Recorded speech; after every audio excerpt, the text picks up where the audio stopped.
ایک بزرگ عالم سے گفتگو ہوئی، جس طرح باتوں سے باتیں نکل چلتی ہیں، تو میں نے بھی ان سے یہ عرض کیا کہ آپ کے بچے بھی ہیں، بچیاں بھی ہیں، تو آپ نے ان کے لیے دنیا جہان کے لوگوں کی طرح کوئی بینک بیلنس یا کوئی پلاٹ یا کوئی گھر مکان کوئی خریداری کی ہے یا نہیں کی؟ پتہ تو مجھے پہلے بھی تھا، کوئی ایک آدھ پلاٹ کے علاوہ باقی ان کو کوئی سرمایہ اکٹھا نہیں ہے۔ ہماری طرح وہ بھی ایک ہی جیسے تھے۔ تو انہوں نے جو جواب دیا نا، اس کے اندر ہمارے لیے ایک نصیحت ہے۔ انہوں نے بھی کسی بزرگ کے ریفرنس سے بتایا کہ جب ان سے اس طرح کا سوال کیا گیا تو انہوں نے جو جواب دیا، میرا جواب بھی وہی ہے، وہ یہ کہ مجھے اپنے والد کی طرف سے کوئی سرمایہ نہیں ملا، کوئی زمین، کوئی جائیداد، کوئی اسباب، کوئی پلاٹ، کوئی اور چیز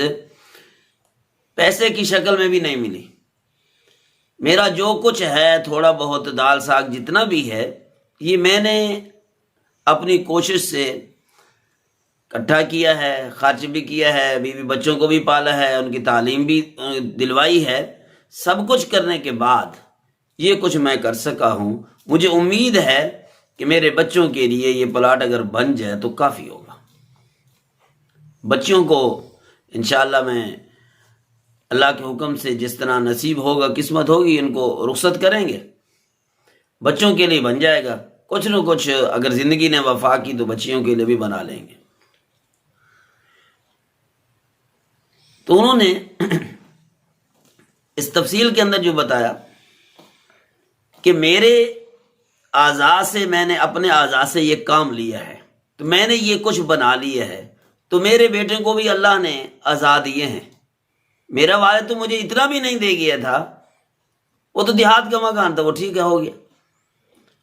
ہمارا والد تو ہمیں یہ شہر کی آبادی دے ہی نہیں گیا تھا، تو ہم نے محنت کر کے اس گئے گزرے مہنگائی کے عالم کے اندر بنا لی ہے۔ تو میری اولاد کو بھی، میرے بیٹوں کو بھی اللہ نے یہی 2 ہاتھ دیے ہیں، 2 پاؤں دیے ہیں، دل دماغ دیے ہے، حیثیت دی ہے، جان دی ہے۔ تو مجھے اگر دیکھیں گے کہ ہمارے باپ نے اگر محنت کر کے کچھ اکٹھا کر لیا ہے، کچھ بنا لیا ہے ہمارے لیے، تو ہم بھی محنت کر کے اپنے ہاتھ پاؤں سے کام لے کر، دل دماغ سے سوچ کر، فکر کر کے، کوئی مینجمنٹ کر کے ہم کچھ کر سکتے ہیں۔ پھر انہوں نے بتایا کہ اگر ہمارے لیے ہمارا والد کچھ زیادہ چھوڑ کے جاتا تو شاید ہم آج قرآن کی تفسیر نہ پڑھا رہے ہوتے، آج ہم اللہ کے نبی کے فرمان کی تشریح نہ پڑھا رہے ہوتے،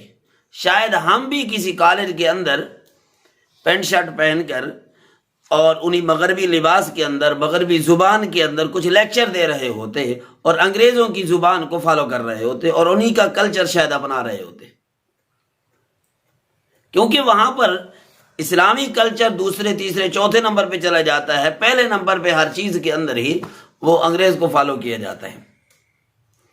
ہر چیز کے اندر اہمیت اسی کو دی جاتی ہے۔ باقی کوئی مانے نہ مانے، عملی طور پر کردار یہی ثابت کرتا ہے کہ کس کو زیادہ، کس لباس کو، کس انداز کو، کس طریقے کو، کس نظام حیات کو فالو کیا جا رہا ہے، وہ سب کا کردار بتلاتا ہے، زبان سے بولنے کی ضرورت نہیں ہوتی۔